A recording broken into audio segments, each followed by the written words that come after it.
Hello everyone, इस video में हम कंप्लीट कर देंगे चैप्टर 3 को सिंथेटिक फाइबर्स एंड प्लास्टिक्स, इसके पार्ट सेकंड के साथ। हमें पढ़ना था 3.5 यूनिट से plastic as a material of choice, यानी कि प्लास्टिक से आप किसी भी चीज़ को बना सकते हैं।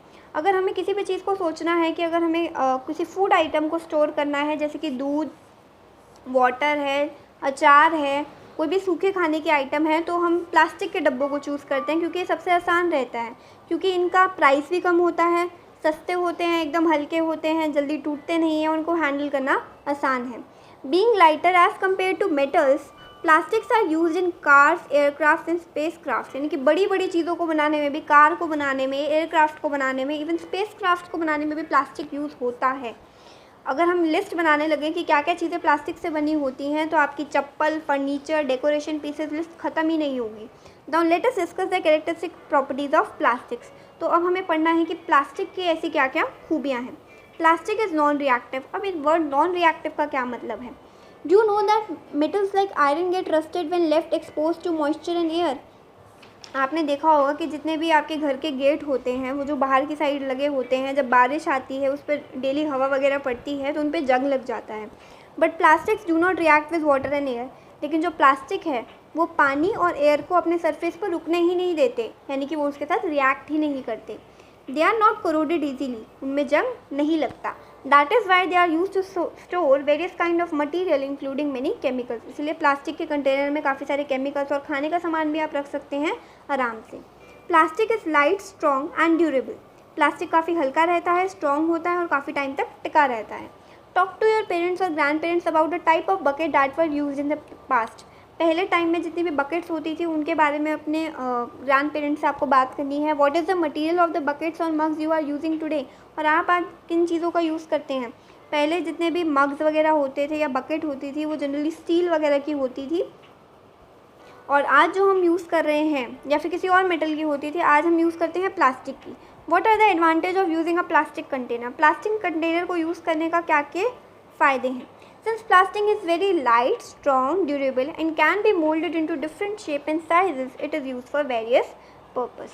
क्योंकि प्लास्टिक काफ़ी हल्का होता है, काफ़ी स्ट्रॉन्ग होता है और टिकाऊ होता है, आप इसको अलग अलग शेप में आप इसके आर्टिकल्स को आराम से मिल जाता है, इसीलिए इसको काफ़ी सारी चीज़ों को बनाने में यूज़ किया जाता है।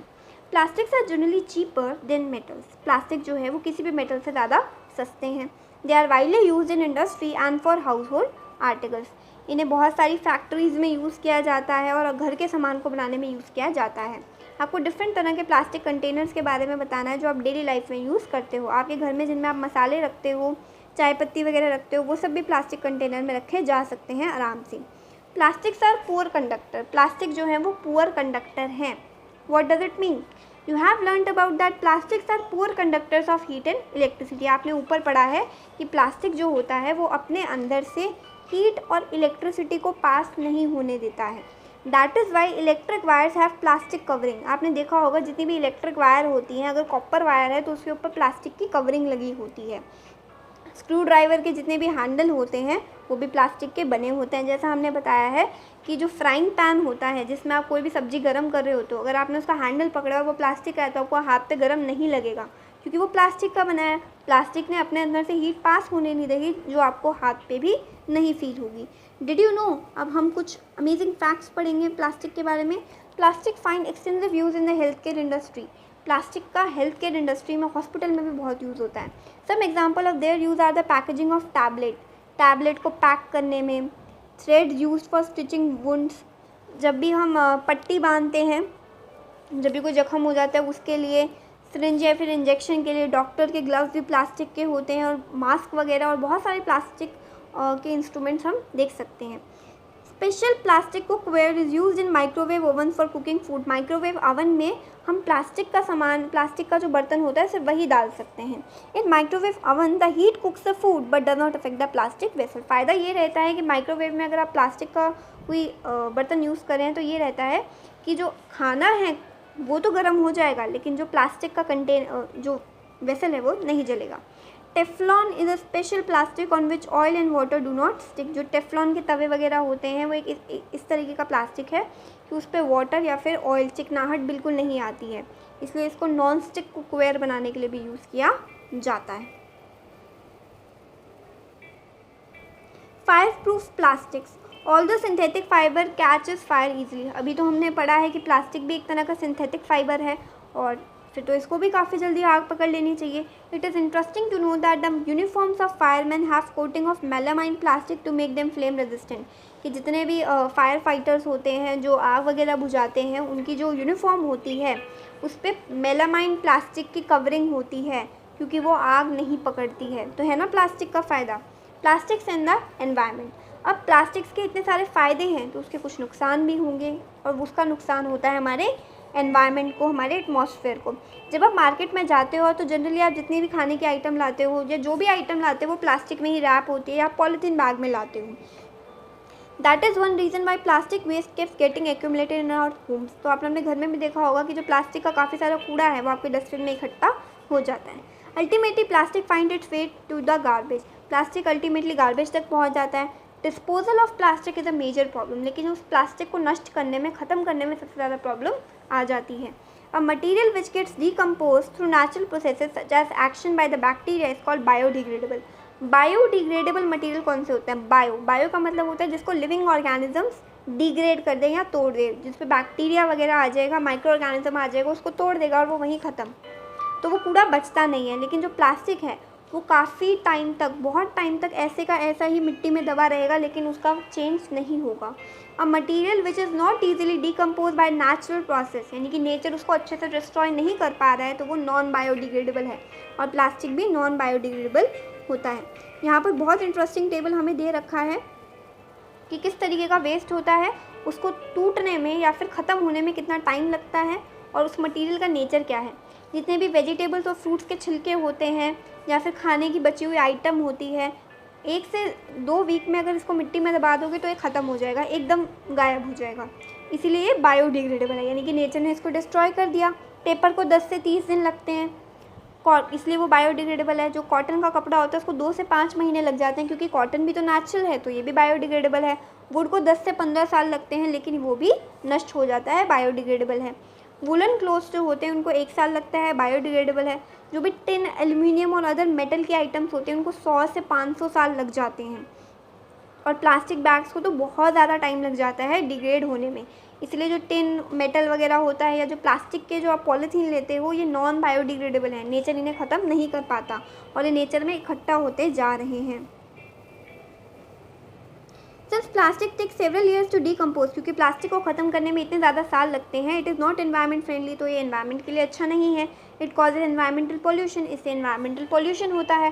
Besides the burning process in the synthetic material is quite slow and it does not get completely burn easily. इसके साथ साथ अगर हम इसको जलाने की भी कोशिश करेंगे तो इसका जो बर्निंग प्रोसेस है सिंथेटिक मटेरियल का, वो काफ़ी स्लो होता है और जब ये जलेगा तो इससे जो फ्यूम्स निकलेंगी, जो धुआं निकलेगा, वो भी नेचर के लिए हार्मफुल है, एयर पॉल्यूशन होगा। ठीक है, तो काफ़ी सारी पॉइजनस फ्यूम्स निकलेंगे एटमॉस्फेयर में, एयर पॉल्यूशन होगा, तो ये प्रॉब्लम सॉल्व कैसे हो सकती है।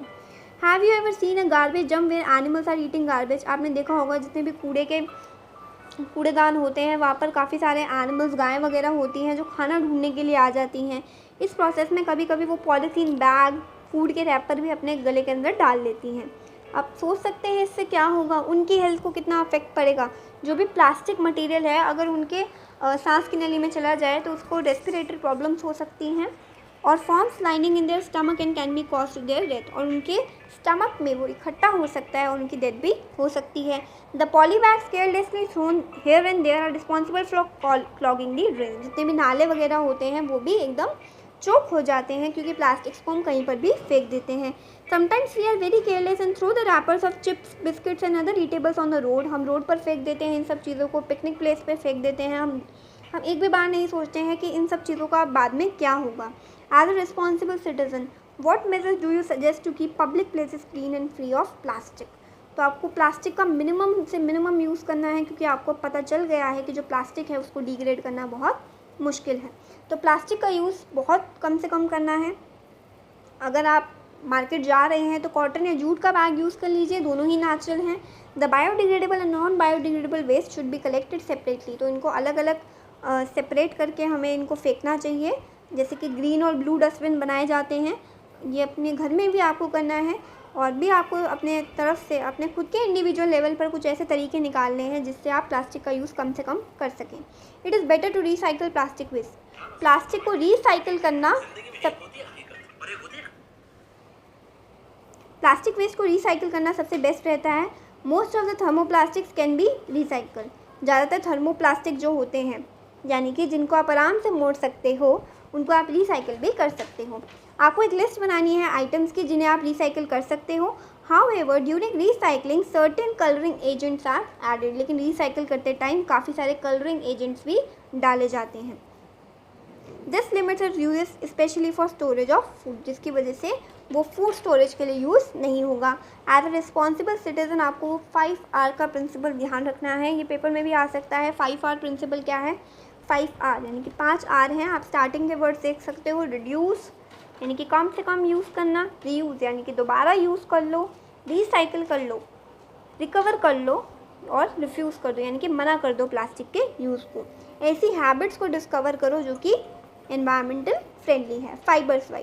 फाइबर वाइज की बात करें तो हम ऐसे कह सकते हैं कि प्लास्टिक बॉडी जो प्लास्टिक बैग्स होते हैं हम उनको वाटर बॉडीज़ में नदियों वगैरह में ना फेंकें, रोड पर ना फेंकें। एक कॉटन का कैरी बैग लें या जूट का कैरी बैग लें अगर आप शॉपिंग पे जा रहे हैं और प्लास्टिक मटेरियल के यूज़ को कम से कम कर सकें। आप स्टील के लंच बॉक्स को यूज़ करें instead of a plastic lunch box. और यहाँ पर हमने synthetic fibres and plastics chapter ख़त्म कर लिया है। आप प्लीज़ चैनल को सब्सक्राइब कर दीजिए for more chapters and more videos और अपना प्रीशियस फीडबैक कमेंट सेक्शन में प्लीज़ दे दीजिए। Thank you.